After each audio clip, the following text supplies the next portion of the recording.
doesn't belong here." The words cut through the quiet cabin of first class like a blade. In an instant, every gaze on Aurora Air, Flight 117, turned toward the same direction, Seat 2A. Dr. Malcolm Reed looked up. He said nothing. He simply looked, his eyes calm and deep like a winter lake, yet cold enough to make anyone meeting them uneasy. Catherine Whitmore, the woman who had just spoken, stood tall beside him. At 55, she carried the effortless poise of someone born into privilege, her blonde hair curled to perfection, her cream-colored suit expensive, and her expression that of a person used to having the world revolve around her. Her manicured hand gripped the armrest of Malcolm's seat, as if it were her own territory. The air grew thick-heavy, with the scent of luxury perfume and unspoken tension. Nearby flight attendant Noah Grant, barely in his 20s, hesitated, torn between fear of being wrong and fear of offending a VIP. His eyes flicked nervously between them, then seeking refuge in safety, he chose silence. Malcolm still didn't speak. He didn't need to. His silence alone was louder than any protest. A soft chime sounded. Catherine pressed the call button with the same diamond-ringed finger that had pointed toward him. "Excuse me," she said, her voice syrupy sweet but sharp. "Underneath, I believe there's been a mix-up with the seating." Chief Flight Attendant Stephanie Cho approached with a professional smile, but in her eyes lingered the quiet dread of someone about to handle a sensitive situation. "Mrs. Whitmore? What seems to be the problem?" Catherine tilted her head slightly, gesturing toward Malcolm with the tip of a metal pen. "This gentleman, I believe there's been some mistake. This is first class, and I just want to make sure everything is according to policy." A long silence followed. The steady hum of the engines filled the gap. Sunlight streamed through the window, casting a soft glow across Malcolm's face, composed, steady, not a trace of anger. Sir Stephanie turned toward him. "May I see your ticket?" "Please." Malcolm nodded, taking out his phone from his vest pocket and opening the boarding pass. 2A first class, Malcolm Reed. Everything was perfectly in order. Stephanie checked carefully. She knew it was valid, yet she still asked, with forced calm, "Did you book this ticket yourself, sir?" The harmless-sounding question landed like a slap in mid-air. Malcolm tilted his head slightly. Who else would have booked it? "Oh, I just meant. Sometimes the system makes mistakes." "There is no mistake," he replied softly, almost in a whisper. "This is my seat."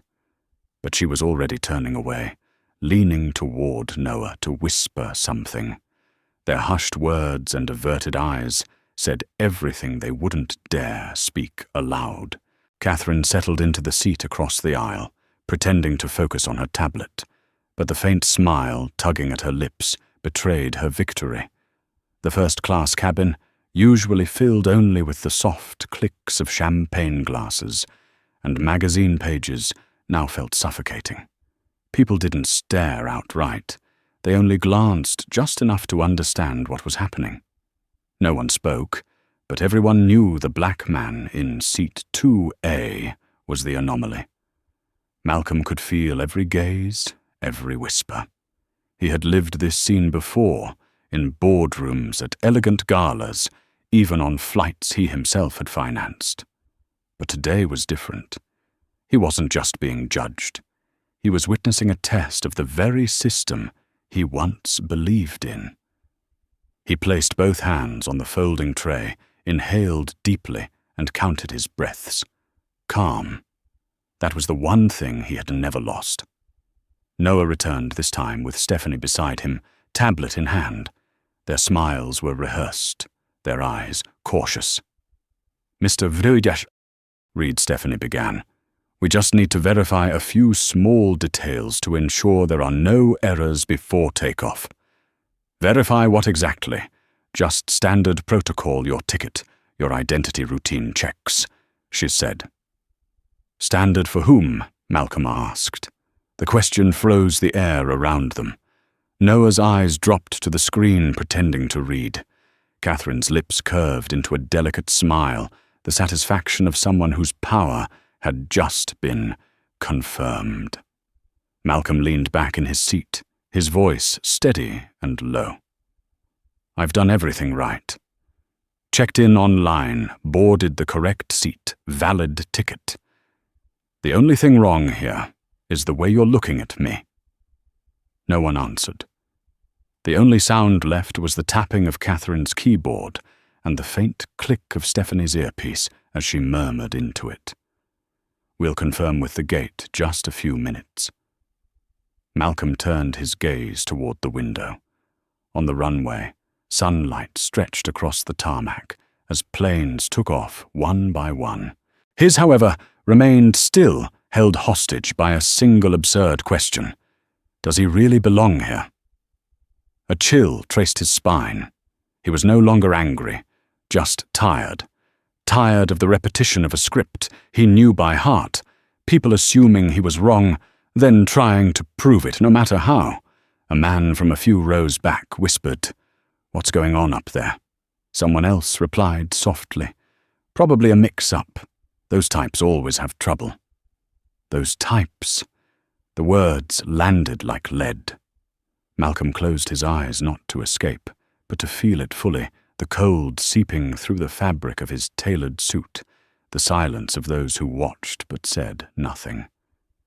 Catherine adjusted her scarf and said, just loud enough for everyone to hear, "I don't want trouble, but situations like this really should be clarified before we take off." Her tone was smooth, polite, and merciless. "Of course, Ma'am," Noah replied. The cockpit door opened.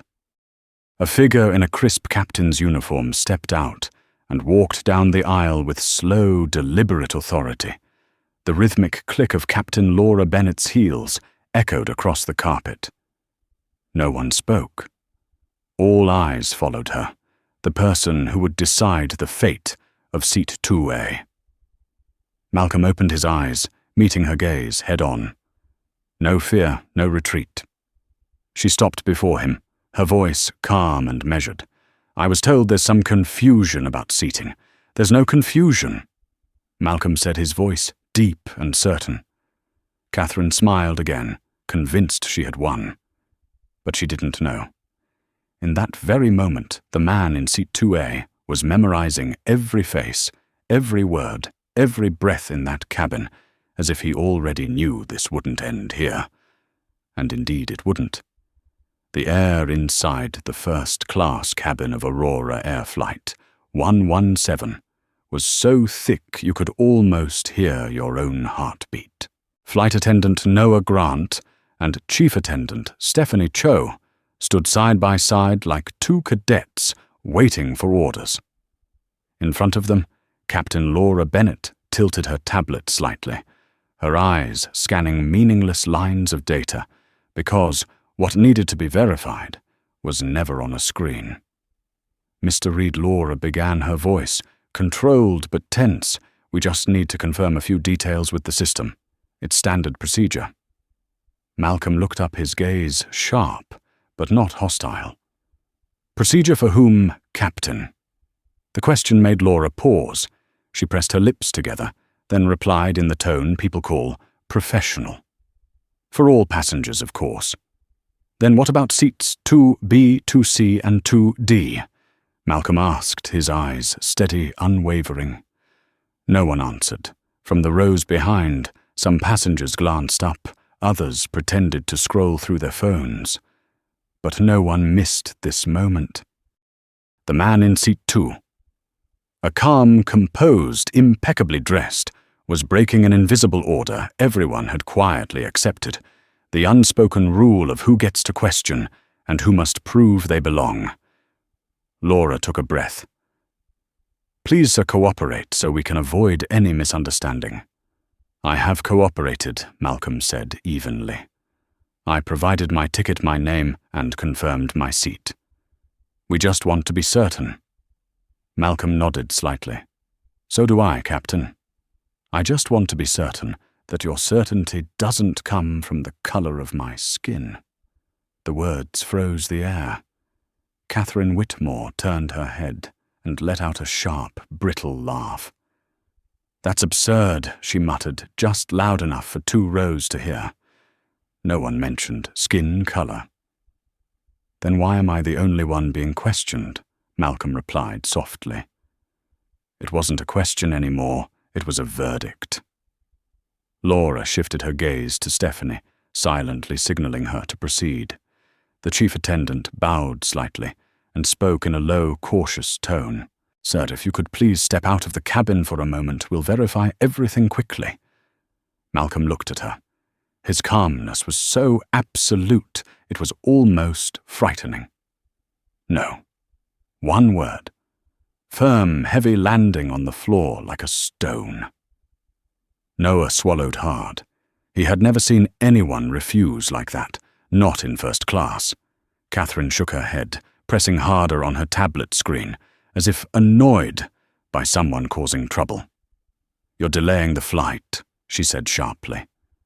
Malcolm turned to her, his voice low but resonant, every syllable clear. No, ma'am. I'm not delaying this flight. It's the way you're treating me that's holding it back. His words made a few passengers look up. A man wearing a silver watch in row 3 muttered, If there's a problem, solve it quickly, we have to get to Seattle. Malcolm turned his head toward him, his gaze steady, not angry, just honest. Where exactly is the problem, sir? With me or with your assumptions about me? No one responded. Laura exhaled quietly, took a step back and spoke into her headset. Contact ground security. Verify passenger 2A. Noah nodded. Yes, Captain. For the next few minutes, the cabin fell completely silent. Malcolm said nothing. He opened his iPad, pretending to read, but in truth, he was taking notes, observations of glances, tones, word choices, collective reactions. He had lived through moments like this many times before, in other rooms, in other places. But this was the first time it happened on an airline he had founded himself. He wasn't angry, just disappointed. Disappointed by the calm indifference of those around him, the ones who chose silence, because silence was easier than justice. Catherine crossed her legs, adjusting the diamond-encrusted watch on her wrist. I've flown with Aurora Air for 10 years, she said, her voice clear enough to carry, and I've never seen a passenger make things so difficult. Malcolm looked up, his tone deep, steady. Maybe that's because you've never seen staff make things this difficult for a passenger like me. Catherine froze, then smirked, eyes glinting with disdain. You're only embarrassing yourself, maybe Malcolm replied, but at least I'm not embarrassed to ask for respect. The words made Noah instinctively lower his head. For a fleeting moment, he remembered his first day at training, when the instructor had said, Your job is to make every passenger feel welcome. And now he was doing the opposite. Laura stepped forward again, her earpiece crackling with feedback. The system can't verify your ticket code, possibly a network error, she said. Malcolm tilted his head slightly, his eyes cold. Or maybe a bias error. No one spoke. Laura clenched her hand to steady her tone. Mr. Reed, if you refuse to cooperate, I'll have to do what? Malcolm interrupted softly. Call security. Remove me from my own seat. Or maybe just prove that Aurora Air, the airline I founded, still hasn't learned what dignity means. His words struck like lightning. Catherine's head snapped up. What did you just say? Malcolm didn't answer. He looked straight at Laura, and for the first time, she felt something shift, a realization that the man in front of her might not be just another passenger. Before she could respond, Noah spoke, his voice trembling slightly. "Captain, should we check with operations again?" Laura frowned. "I already gave the order to verify. I just worry we might be making a mistake." "That's enough, Noah." Her tone hardened. Malcolm turned to the young man, his expression softening. In his eyes, Noah saw a flicker of something human, a spark of conscience still alive in this cabin.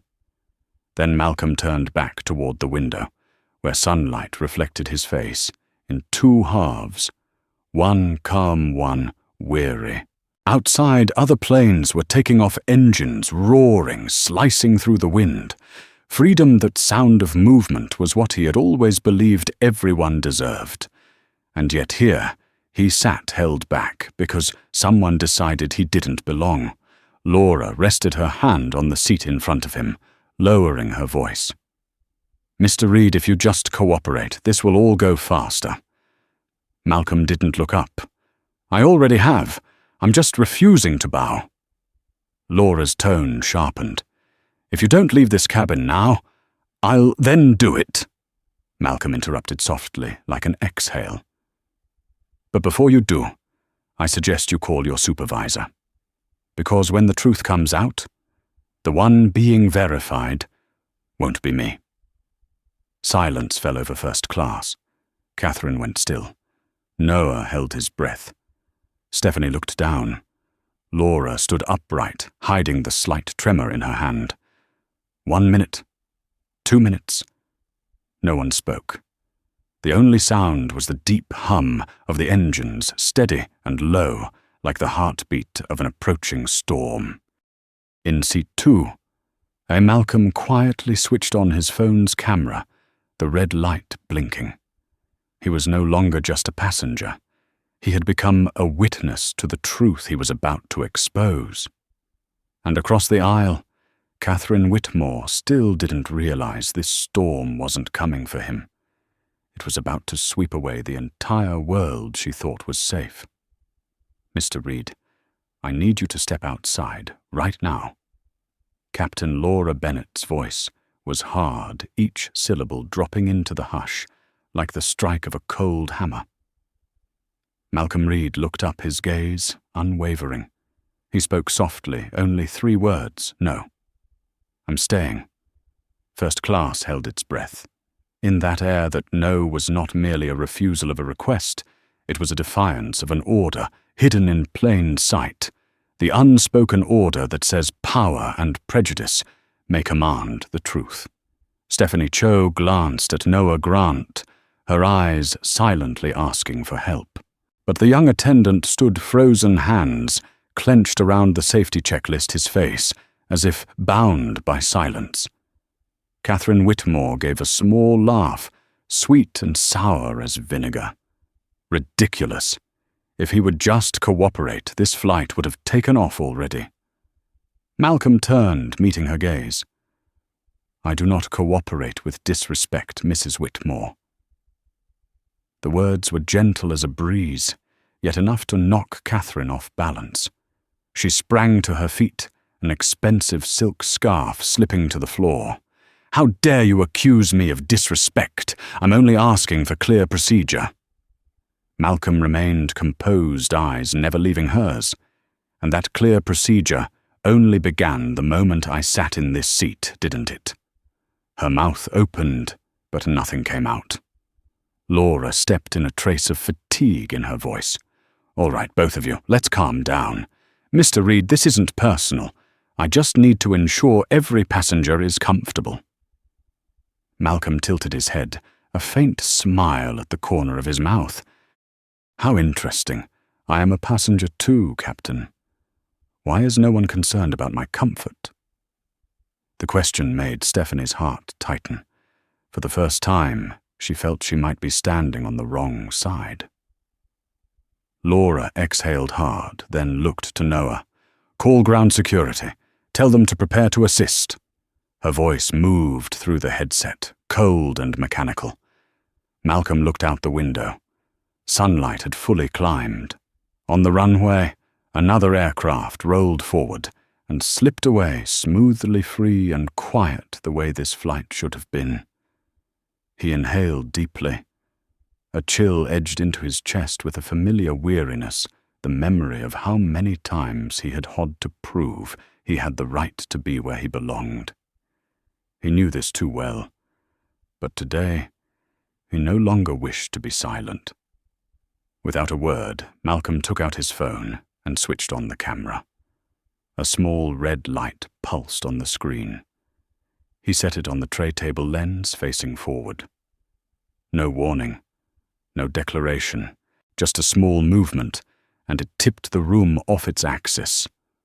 Noah blurted, "You're recording, yes?" Malcolm said. "Recording the truth. Everyone deserves to see this." Laura frowned, her tone sharpening. "You are not permitted to film inside the cabin without the crew's consent.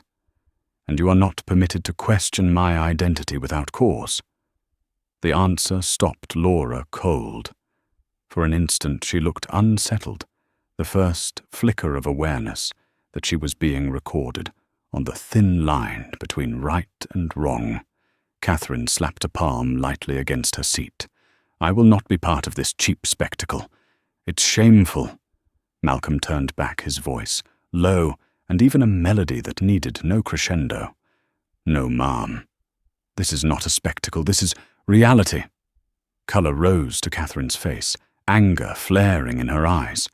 But she kept silent, because somewhere deep inside, something had shifted, a loss of control she could feel, but not name. Laura leaned in and lowered her voice. "Mr. Reed, I am trying to help you. If you cooperate, this will be quick. Help me." Malcolm's mouth tightened. "I don't need help. I need respect." The cabin was so quiet you could hear a seatbelt click as someone shifted. Every gaze was a strung wire. No one breathed too loudly, afraid to snap the heavy stillness. Laura pressed the cabin call, her voice carrying through the headset. "Captain to flight deck, prepare for a security intervention." Meanwhile, Malcolm kept his eyes on the sky beyond the window, a blue expanse stretching without end. He thought of why he was flying under the radar in the first place, to learn what the passenger experience truly was. Now he knew more painfully than expected. A beep sounded in Laura's ear. A deep voice from the ground came through. Verification still incomplete, possibly a system error. "We're checking further. Checking further." Malcolm repeated his tone, calm, while his eyes cut like a blade. "How long until your bias stops being a system error?" No one answered. Stephanie stared down, thumb circling a slim silver ring. In her head a voice rose. "This is not right. The way we are doing this is not right." Yet she did not speak. Silence like all the other times. Malcolm watched. He read every expression from Catherine's polished smile to Noah's frightened eyes to Laura's rigid mask. They were all trapped by the same thing, fear of admitting they were wrong. "Mr. Reed," Laura said, the steadiness seeping out of her voice. "If you continue like this, I will have to call security onto the aircraft." Malcolm set his stylus down, his voice low and precise. "Then do it. But before you call, I suggest you remember my name and make sure you spell it correctly, because it will appear in every news report when this goes public." Laura faltered. In that moment she understood that this man was not afraid, and that frightened her instead. Catherine sprang up again. "I refuse to share a flight with this troublemaker. Captain, call security now." Troublemaker Malcolm echoed, eyes still forward. "I am sitting still. I am not shouting. I am not resisting. If silence and having dark skin now count as trouble, perhaps this plane does not need to take off at all." A murmur rose from the rows behind. "He has a point," someone whispered. But Catherine snapped back. No one asked for your opinion. Laura raised a hand. Enough. Everyone maintain order. Then she turned to Malcolm, her gaze a knot of anger and confusion. Do you truly want this to go that far? Malcolm inclined his head. No, I do not. But sometimes the truth must be seen, so the world remembers it still exists. He looked down at the phone, the red light still blinking. It was not anger, it was evidence being captured, every word, every glance, every moment. Laura drew a long breath and signaled to Stephanie. Call security. Stephanie nodded, faintly dialed, and spoke with a tremor copy. Catherine dropped back into her seat, lips curling into a victorious smile. Finally she said, Order will be restored. Malcolm turned his voice, low, deep, and cold. No, ma'am. This order is about to be rewritten. First class fell into a strange quiet. Sunlight poured through the window and split Malcolm's face in two, one half, bright the other in shadow. In the back, Noah saw it and understood the man was not merely guarding a seat, he was standing up for what was right, the very thing they had all ignored for far too long. Outside, a security vehicle was drawing up alongside the plane. Inside, the red light kept blinking. And in that exact moment, everyone knew this would never again be called a mere incident. It would be the beginning of a storm, named Justice. The cockpit door swung open. High heels thudded softly against the thick carpet of first class. Each step Captain Laura Bennett took carried the authority of someone holding the fate of 100 passengers, yet this time that authority trembled. She stopped at row 2A. Dr. Malcolm Reed sat there, spine straight, gaze so calm it was frightening. Beside him, his phone screen glowed.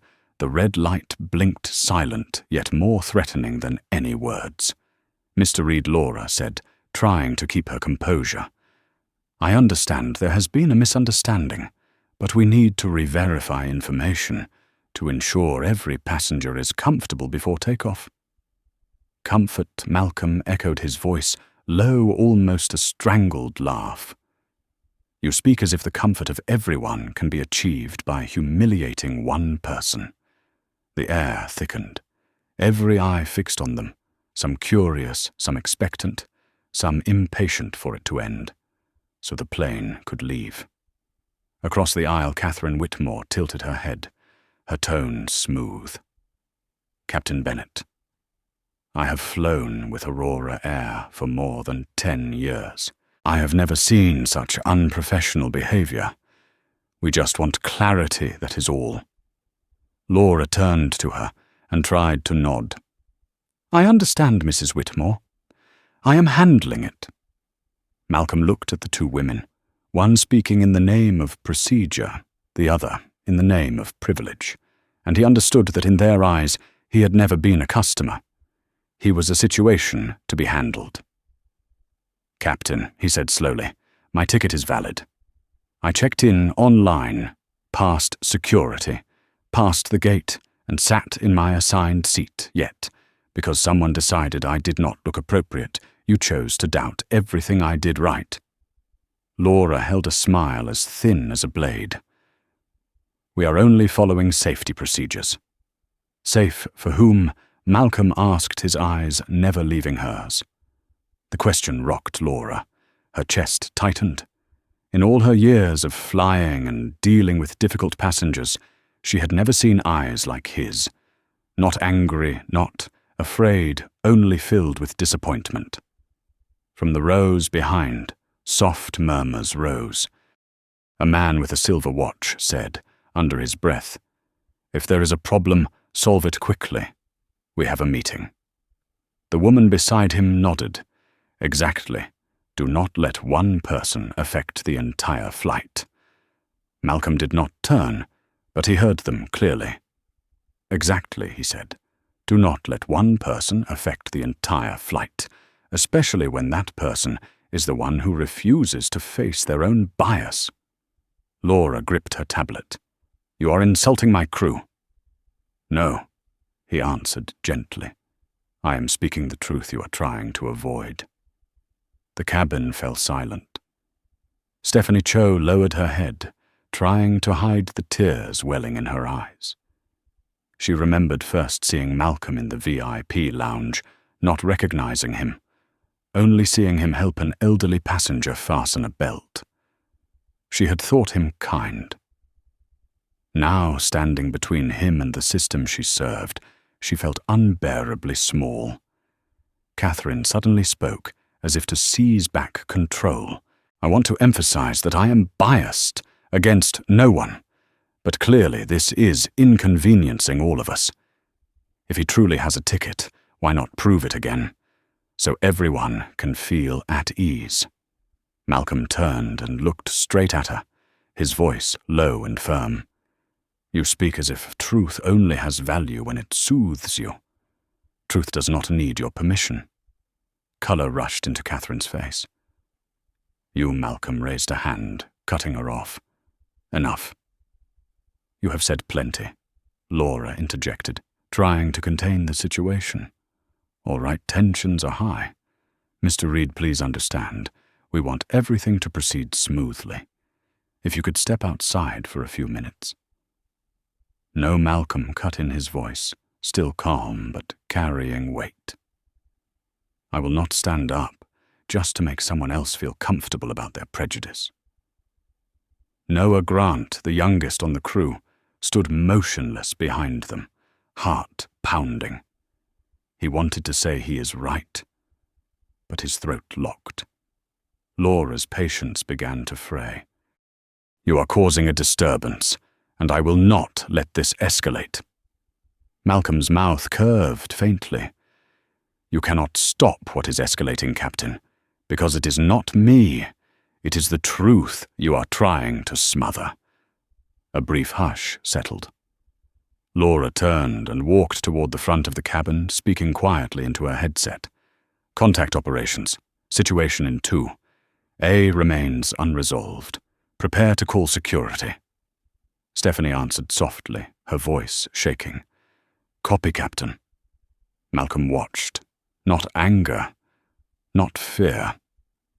Only the look of someone who already knows the ending, yet chooses to see it through, because if he yielded today, thousands more would endure the same without a voice. He tapped his phone and adjusted the angle. The blinking red light reflected on the tray table like the glint of a silent verdict. "You are recording, are you?" Laura asked, her voice slipping out of control. "Yes," Malcolm replied, because people tend to behave correctly when they know someone is watching. A soft "oh" rose from row 4. A young woman lifted her phone and began recording. Another passenger followed. Laura looked around and understood this fight was no longer contained by a narrow cabin. It was being transmitted, witnessed, preserved, and if she misstepped, her career could end right here at an altitude that had yet to leave the ground. She tried to harden her tone. "Mr. Reed, if you do not leave your seat, I will be forced to call security. Things will only get worse." Malcolm smiled faintly and tilted his head. "Worse for whom, Captain? For me, the man suspected because of his skin, or for you, the person about to realize she is wrong?" For the first time, Laura was silent, not because she lacked words, but because she no longer believed her own argument. Inside her, what she called procedure suddenly felt as fragile as paper, and behind that paper was the face of a man forcing her to see a human being, not merely a passenger. A long pause. Then softly, Malcolm said, "You know, the hardest part is not being suspected. It is having to smile while being suspected, because if you push back, they say, 'See, he is out of control,' and if you stay quiet, they think he must be hiding something." Laura lowered her head, avoiding his gaze. She felt ashamed, an unfamiliar feeling for someone who had believed herself always fair. But Catherine, oblivious to this, cut in with a mocking tone. "How dramatic. Captain, I do not have time for philosophy. We need to take off." Malcolm turned to her, his voice decisive, each word etched into the air. "No, Mrs. Whitmore. This flight is not high enough to take off yet, because we are still stuck on the ground of prejudice." The cabin dropped into absolute silence.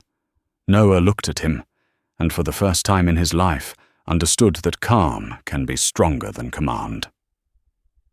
Far off, a radio crackled a ground agent's voice, announcing, "Security team is boarding." Laura inhaled sharply, a flicker of despair in her eyes. Malcolm placed a hand on his phone, his voice low and steady. "Good. Let them come. Because it is time for more than Aurora air. It is time for the world to witness this, that sometimes, in the name of protecting the comfort of everyone, people will trample the dignity of one." And in the dim light of first class, the red beacon kept blinking like the heartbeat of a truth about to be born. A faint click sounded in Captain Laura Bennett's earpiece. "Security has been dispatched, Captain. 2 officers are on their way." The sterile voice echoed in her head, like the clink of handcuffs closing around her own wrists, because at that very moment, Laura knew she had just made the biggest mistake of her career. She turned to look at the passenger, in seat 2A. Dr. Malcolm Reed sat perfectly still, his back straight, his hands folded on his lap. His face was calm as a lake. No anger, no fear, only that gaze, quiet, steady and unflinching, the kind of gaze that came from someone who had lived through storms of prejudice and learned how to make them bow. "Mr. Reed," she said softly, "this is your last chance to cooperate. We just want to avoid making this a bigger issue." Malcolm looked her straight in the eyes. "You made it a bigger issue the moment you decided to doubt me." First class fell utterly silent. Morning sunlight filtered through the window, casting half of his face in brightness and the other in shadow. Everyone knew something was about to explode. Catherine Whitmore sipped her champagne and let out a small, detached laugh. Oh, please, if he had just stepped out from the start, we'd be in the air by now. People who refuse to listen don't belong in first class, a voice chimed in from row 3. "Exactly. We paid to fly, not to watch a drama." Malcolm didn't turn around. His voice was calm but sharp as a blade. "How interesting. When injustice happens, people see no problem. But the moment the one being disrespected refuses to stay silent suddenly, that's when it becomes inconvenient." His words sliced through the cabin like fire. Some passengers lowered their heads in shame, others turned away pretending to scroll through their phones, and a few glared in irritation, the kind of people who believed their silence made them neutral. Laura turned to Stephanie Cho, her voice tight. "Alert security when they reach the gate." Stephanie nodded faintly, but her hand trembled. She knew this was no longer procedure. It was a verdict, and she was standing on the wrong side of it. Meanwhile, Noah Grant stood quietly at the back of the cabin, his throat tight, wanting to speak, but too afraid of losing his job to find the courage. Malcolm looked at them. He didn't blame them. He understood. Fear was the common language of those who had lived too long inside systems that punished independent thought. He turned to Catherine, his tone even and cold. "Do you know what's most frightening, Mrs. Whitmore?" She raised an eyebrow, smirking. "What is it?" "It's when a person believes they have the right to decide who belongs and who doesn't, because that belief has made the world bleed more times than history can count." She laughed, raspy and dismissive. "You're comparing a seating issue to war." Don't be so dramatic. Malcolm tilted his head slightly. The problem, Mom, is that every war begins with a seat when someone is told you don't deserve to sit here. The words froze the air. Even Laura felt a chill down her spine. Just then, the intercom crackled with a message from the cockpit. Ladies and gentlemen, Aurora Air Flight 117 will be delayed due to a minor technical issue. Please remain calm. But no one believed the technical issue.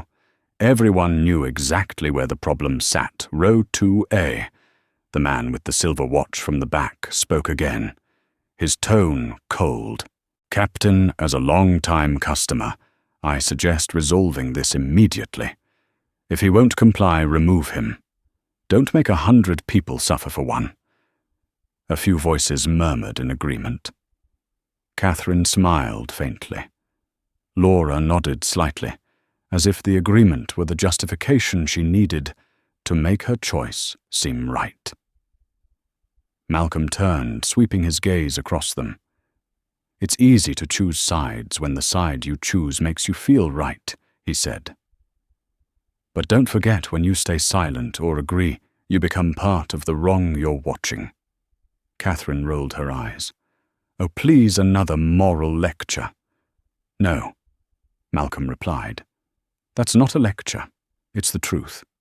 And the truth doesn't need applause. A young woman in row 4 raised her phone, secretly recording. Her eyes glimmered, as if she realized she was witnessing something far bigger than a minor dispute. Laura drew a deep breath. All right, she said. If you refuse to cooperate, I will have to call security on board. Malcolm nodded once. Go ahead. At that moment, Catherine leaned back in her seat, lips curling into a victorious smile. But Laura, though trying to appear certain, felt something collapse inside her.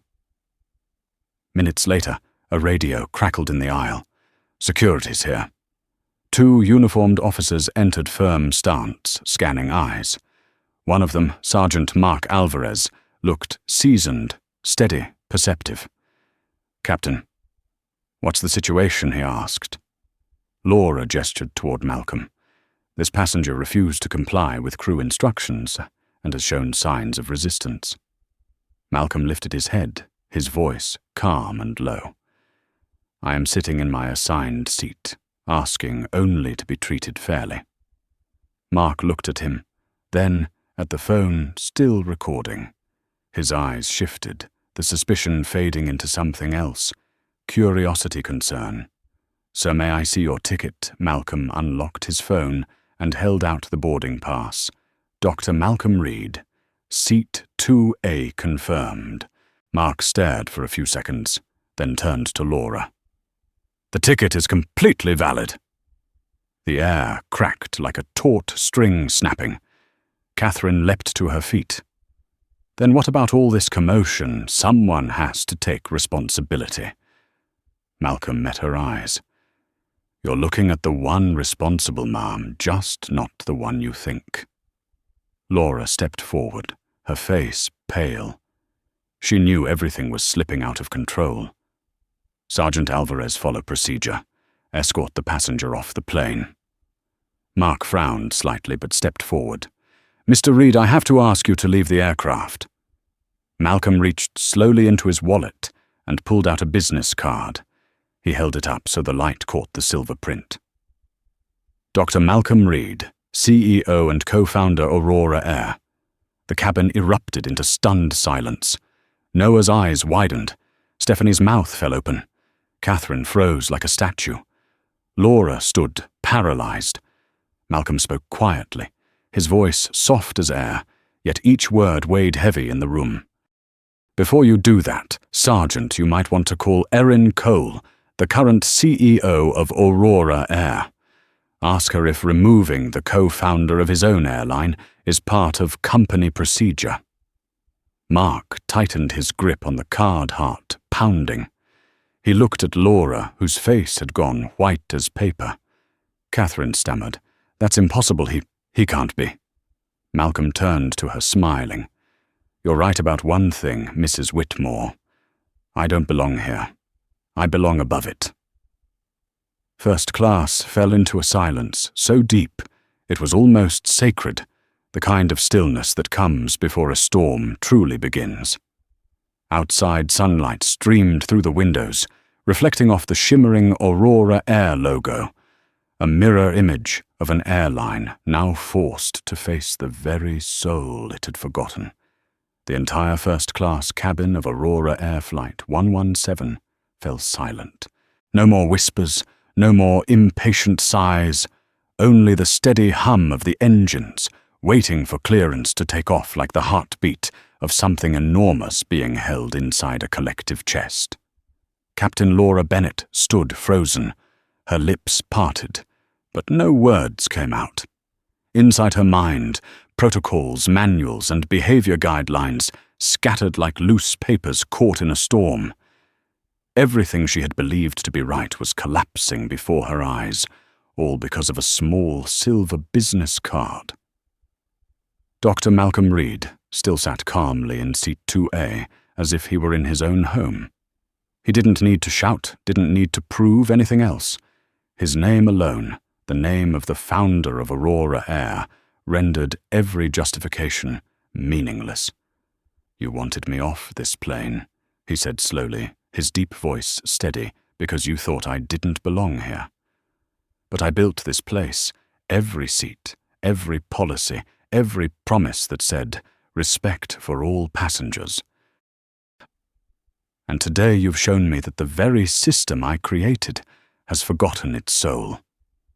His words struck Laura like a slap. She tried to speak, but her voice trembled. "I didn't know." Not knowing, Malcolm interrupted, is the reason prejudice survives. Because people keep saying they don't know and think that makes them innocent. Behind him, Catherine Whitmore stammered, "That's impossible, you're lying. The real CEO is Erin Cole. I read it in the news." Malcolm turned toward her, calm and steady. "She's the operating CEO. I'm the co-founder, the one who wrote the policies she enforces. But perhaps you've forgotten sometimes the creator has to reform what they built." Catherine's jaw tightened, but she forced herself to keep her tone sharp. "Whoever you are, your behavior is still inappropriate. You're disturbing everyone." Disturbing Malcolm tilted his head. Justice always disturbs those who are too comfortable in their privilege. The cabin fell into deep silence. Every eye locked on the man in seat 2A. He was no longer the disruptive passenger. He was the mirror forcing everyone else to see themselves. Then from the very back of first class, a deep male voice broke the silence. His right, heads turned. A middle-aged black man in a grey suit stood slowly. "I've been watching this from the start. He hasn't done anything wrong." Andre Lewis, attorney and long-time Aurora Air customer, took a step forward. His voice was clear and calm, not loud, but carrying the unmistakable weight of truth. He showed his ticket, his identification, and sat in his assigned seat. "And all of you. You doubted him, mocked him, and demanded verification for no reason. If he weren't the founder of this airline who would have defended him from that kind of treatment," Laura stiffened. The entire cabin turned to Andre, as if waiting for someone to finally say what they couldn't. Catherine sneered, her tone dripping with contempt. Of course he'd defend him. They're on the same side. Andre turned to her, his eyes sharp as steel. The same side. He took another step forward, his voice rising. "Do you realize what you just said? You admitted that in your eyes, skin color is already a side." The cabin went utterly still. Catherine opened her mouth but couldn't find words. Andre turned to Laura. "Captain Bennett, I'm an attorney with the Civil Rights Association. If you forcibly remove Mr. Reed without lawful cause, you won't just lose your job. Aurora Air will face a public discrimination lawsuit, and I'll be the one leading it." Laura took a sharp breath. Her heart pounded. She looked around. Stephanie Cho kept her head bowed, tears silently falling. Noah Grant stared at her eyes, pleading, begging her not to make another mistake. At the cabin door, 2 security officers stepped in, Sergeant Mark Alvarez and his partner. The air felt dense as smoke. "What's going on here?" Mark asked. Laura straightened slightly, trying to steady herself. Just a passenger refusing to cooperate. Malcolm looked directly at the officer, slid the business card from the tray, and pushed it toward him. "Before you do anything, read this." Mark took the card and read every word slowly. "Dr. Malcolm Reed, CEO and co-founder, Aurora Air." His eyes widened. He looked back at Malcolm, then at Laura, whose face was pale sweat glistening on her forehead. "You said this passenger was non-compliant." Laura's lips trembled. "I didn't know, and you didn't think to find out." Before calling us up here, Mark's voice was low, but cut through the air like a blade. Catherine shot to her feet, trying to regain control. "He's using his position to intimidate everyone. This is abuse of power." Malcolm turned to her, his tone calm but as sharp as steel. "No, Mrs. Whitmore, I don't need to intimidate anyone.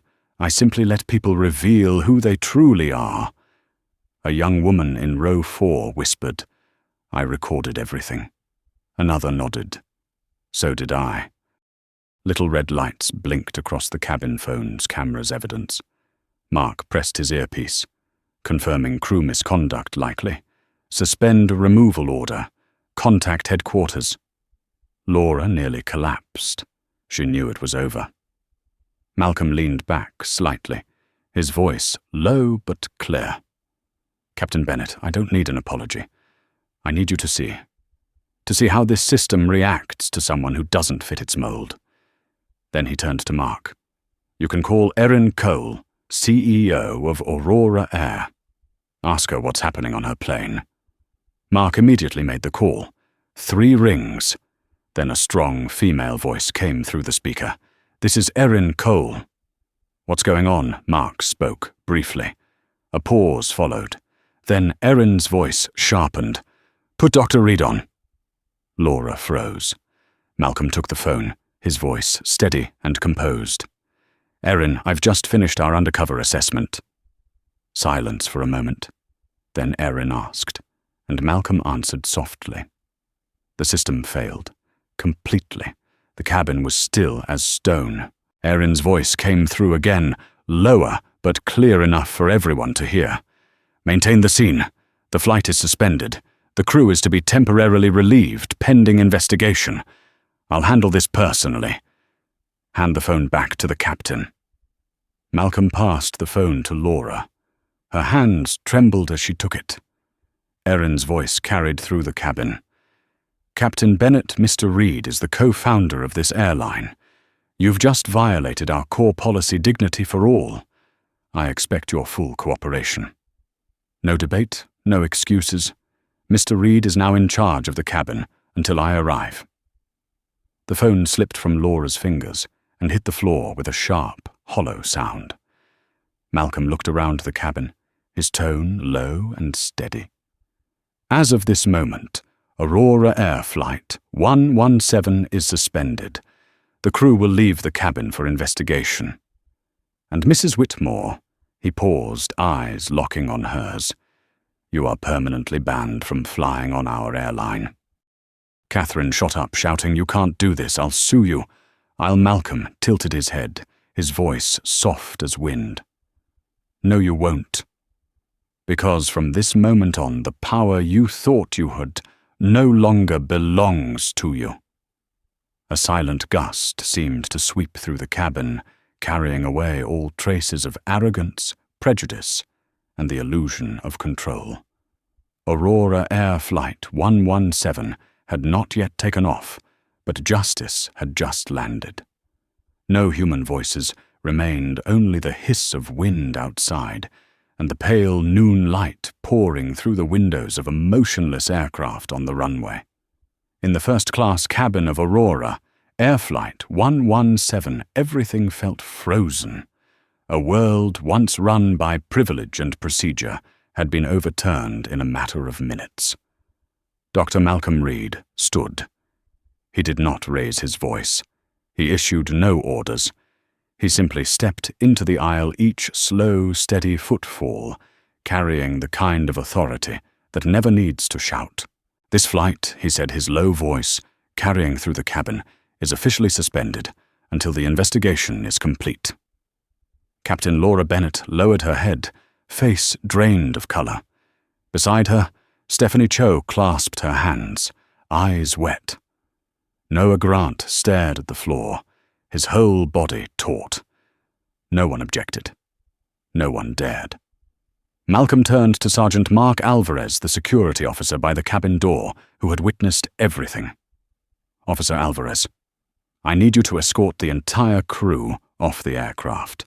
They are temporarily relieved of duty until we receive official instructions from CEO Erin Cole." Mark nodded. "Understood, sir." The word "sir" made the air grow heavier.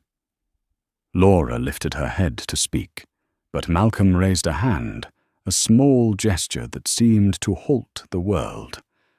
"No explanations, Captain," he said, the gentleness of his tone cutting cleanly through the air. "You had a chance to do the right thing, and you chose to trust bias over evidence." Laura swallowed. Her voice rasped. "Dr. Reed, I am truly sorry." "No."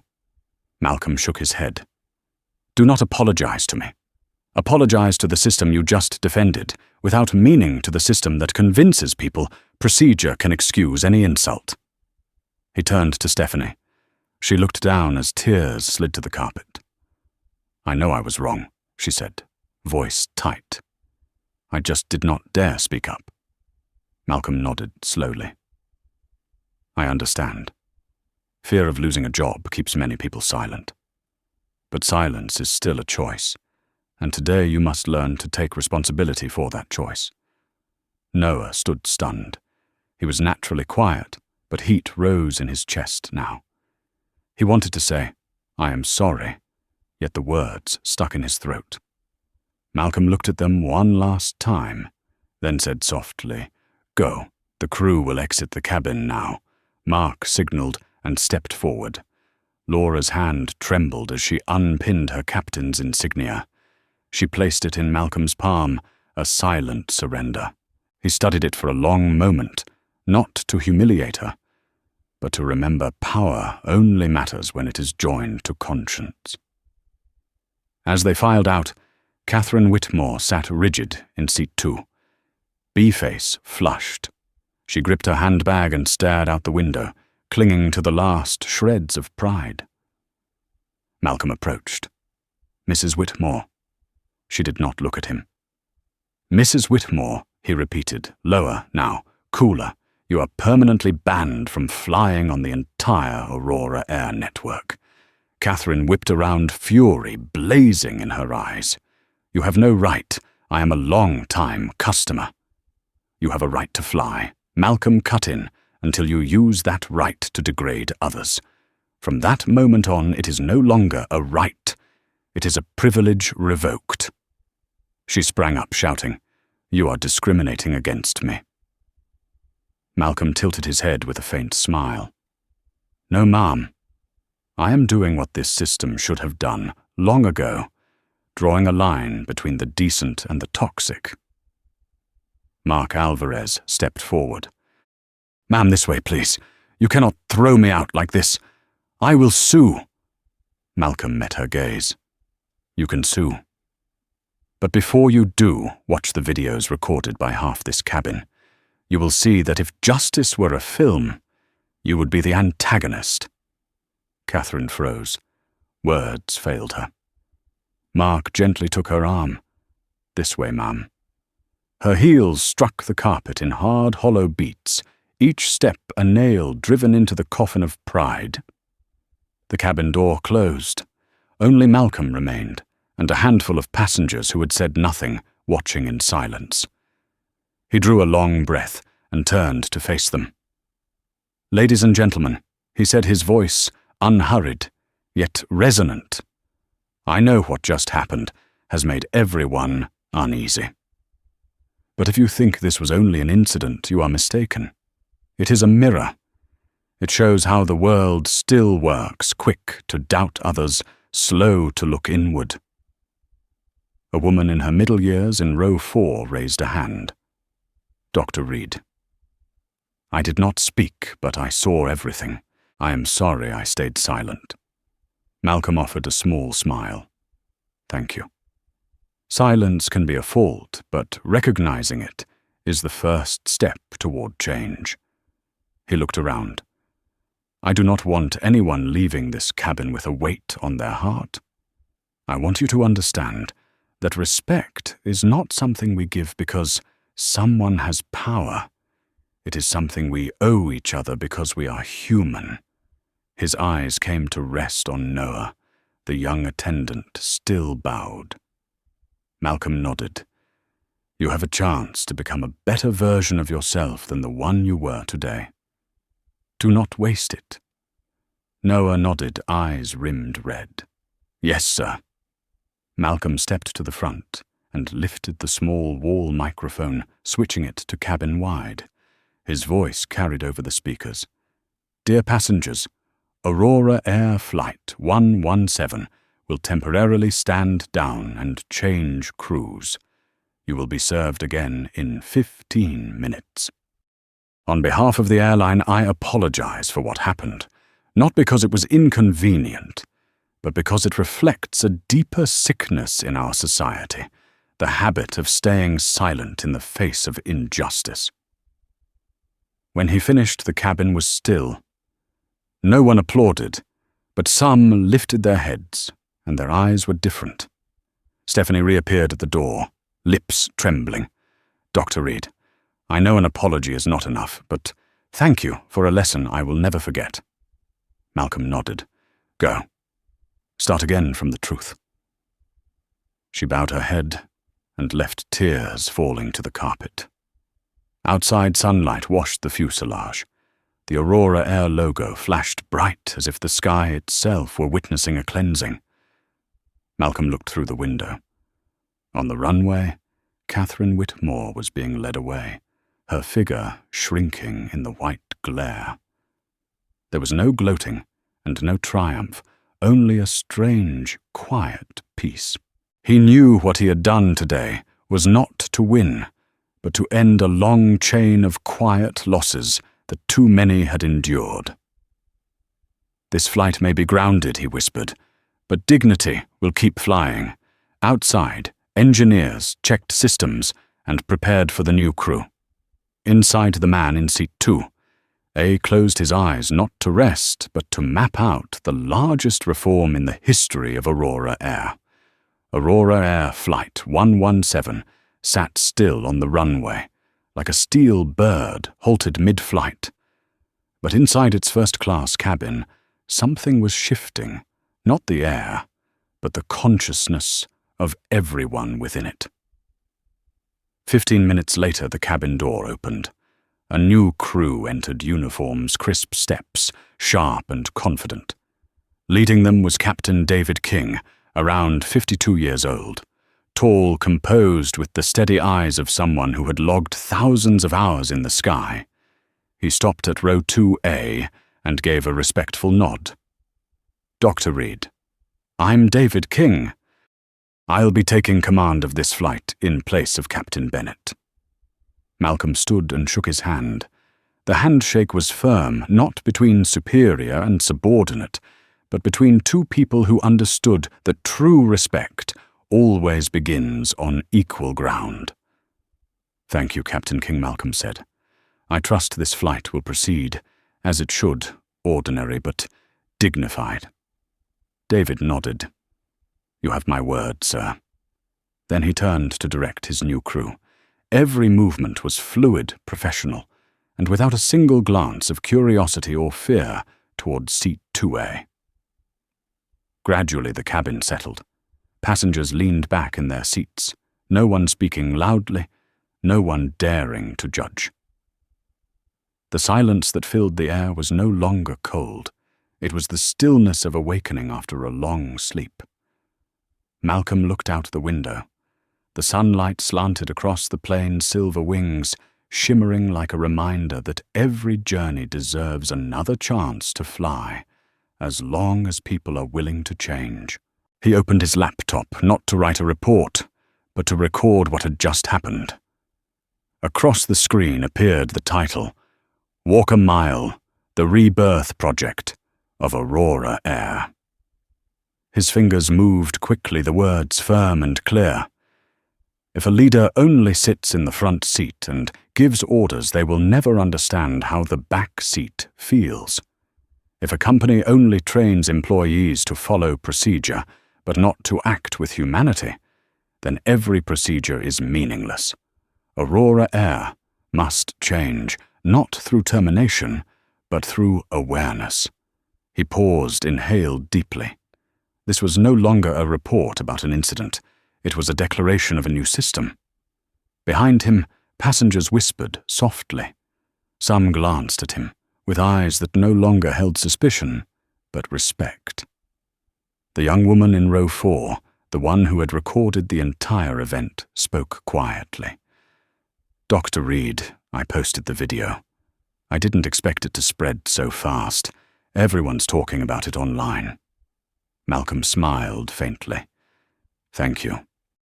Let them see, not to shame anyone, but to remind people that justice sometimes begins with something as small as standing your ground when the world tells you to move." The woman nodded, her eyes glistening. "I'll remember that." At that moment, Malcolm's phone vibrated. A message from Erin Cole, the operating CEO of Aurora Air, appeared on the screen. Marcus Fye saw the footage. "The entire board is in emergency session. I want to launch the Walk a Mile project immediately. 90 days of retraining for all flight crews. And you'll lead the program." Malcolm read the message and smiled softly.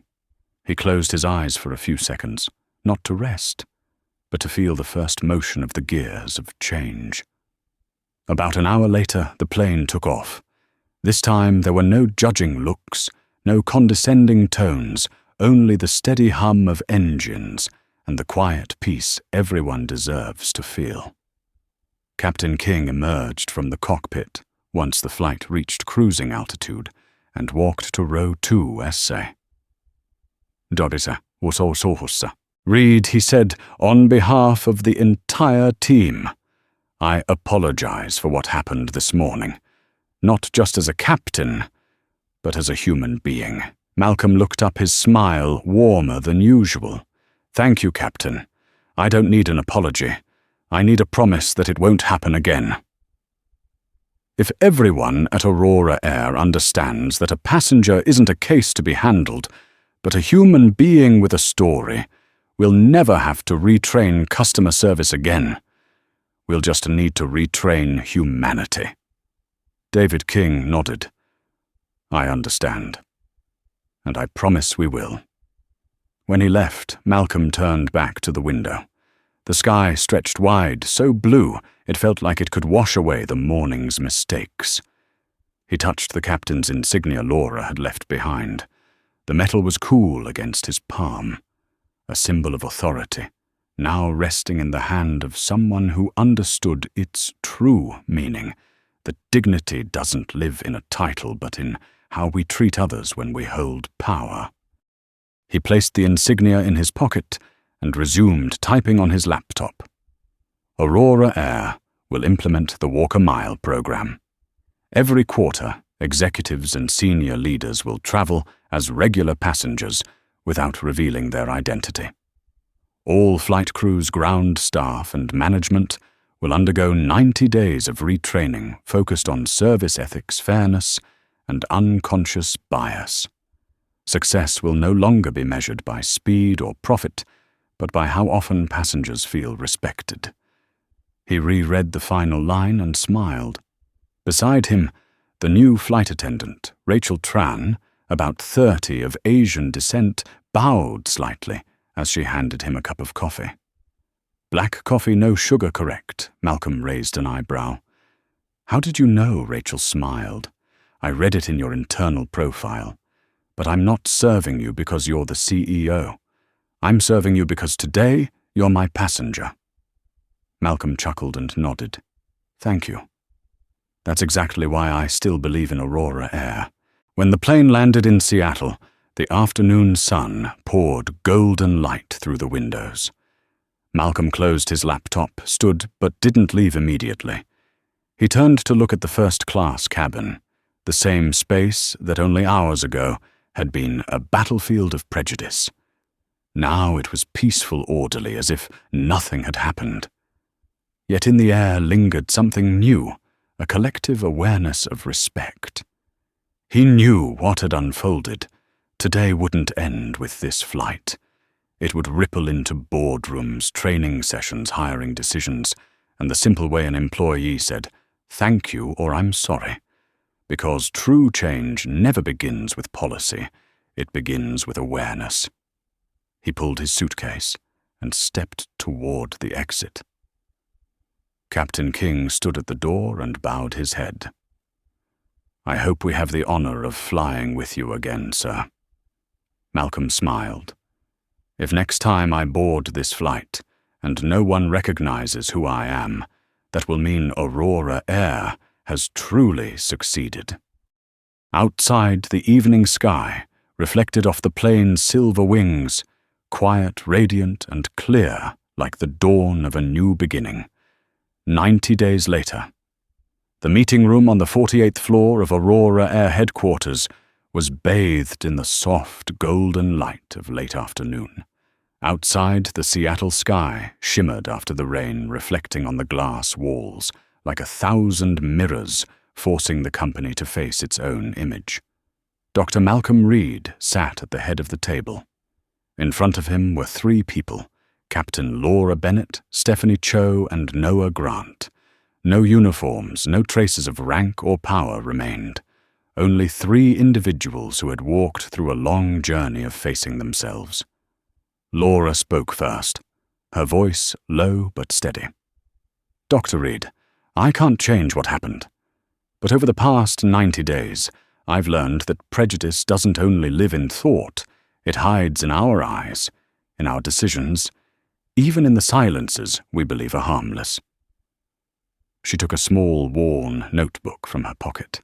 "This is my training journal. Each day I recorded a moment when I judged someone by their appearance.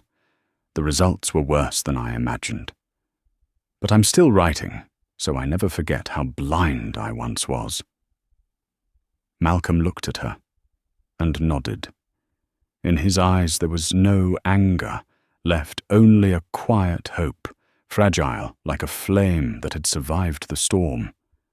Stephanie spoke next, her voice trembling slightly. "I realized that in the moment I stayed silent, I chose the wrong side. I used to think that doing no harm was enough. But now I understand that silence in the face of wrong is also a form of participation." Then Noah, the young man, bowed deeply. "I once only wanted to keep my job, but now I want to keep my dignity. I promise to be the first to speak up, if it ever happens again." Malcolm stood and walked around the table, his voice low but warm. "I've read the reports, reviewed your training, and spoken to your instructors. I believe remorse is not proven by words, but by action. You've shown that." He stopped in front of Laura. "Starting today, you are reinstated, but only on domestic routes. You'll also lead a new training program, situational response and decision equity, for new pilots." Then he turned to Stephanie and Noah. "You two will return to work as well, but you'll rotate through every cabin-class economy business, and first so you can see the world from different perspectives. 6 months from now, I'll personally review your evaluations." All 3 said in unison, "Thank you, sir." Malcolm smiled gently. Don't thank me. Thank the opportunity this crisis has given us, because true justice doesn't lie in punishment, it lies in the human capacity to change. Outside sunlight reflected off the silver wings of an Aurora Air jet, taking off like a promise that from this day forward every flight would be guided not only by skill, but by compassion. 6 months later, the sky over Seattle was clear as glass. From the top floor of Aurora Air headquarters, Dr. Malcolm Reed stood silently watching a plane lift off the runway, leaving behind a thin white trail like a signature written across the heavens. Every time he saw that sight, he remembered Seat 2A, the moment that seemed small, but had opened an entirely new chapter for the world of aviation. Now Walker Mile was no longer just a project, it had become the very soul of Aurora Air. Each quarter, executives and senior directors were required to fly incognito as regular passengers, recording their experiences and the changes that needed to be made. Those exchange journeys had made hundreds within the company cry, reflect, and grow. Captain Laura Bennett was now the lead instructor in the new pilot training program. Every one of her classes began with a single sentence. The day a passenger taught me what respect truly means was the day I truly became a pilot.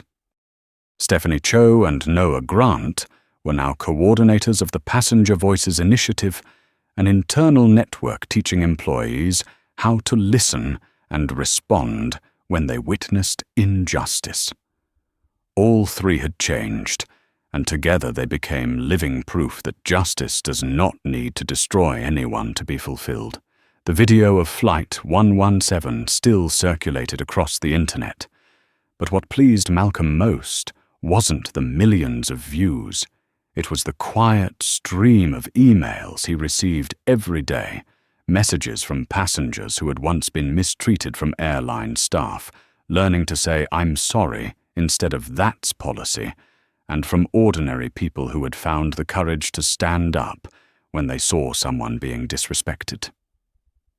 One afternoon, Malcolm received a handwritten letter, signed Passenger 4B. It read, "That day I stayed silent. But because of you, I'm no longer afraid to speak. I realized that when I don't speak up, my silence becomes part of the wound." He folded the letter gently, a faint smile appearing on his lips. The story had traveled farther than he ever imagined. Malcolm gazed at the open sky, his voice echoing softly in his thoughts. Dignity is not something to be given. It must be kept defended and shared. If every person stood up just once when faced with what's wrong, the world would be forever changed. Outside Aurora Air Flight 117, now a symbol of justice and humanity, glided through the clouds, sunlight gleaming off its body, illuminating a new motto emblazoned on its side: Aurora Air dignity is not negotiable. And in Seat 2A, where it had all begun, the seat remained empty. Not because no one was worthy to sit there, but because it now stood as a reminder to the entire world that fairness begins with a seat and ends with the awakening of the human spirit. From the perspective of an expert in ethics and leadership culture, the story of Dr. Malcolm Reed is not just an incident on a flight, but a mirror reflecting how an entire system can lose its way when it forgets the most fundamental truth. Dignity is not a privilege, it is a human birthright. He chose not to retaliate, but to educate. He did not use power to punish, but to illuminate. And it was his calmness that made justice more convincing than any defense could ever be. Because sometimes changing the world does not require grand gestures. It only takes one person brave enough to stand still for what is right. If you believe that justice does not live in power, but in compassion, then press like to to help spread that message. And subscribe to the channel to join us for more stories where respect takes flight. And before you leave, comment below with the simplest yet most powerful phrase of all: hold dignity.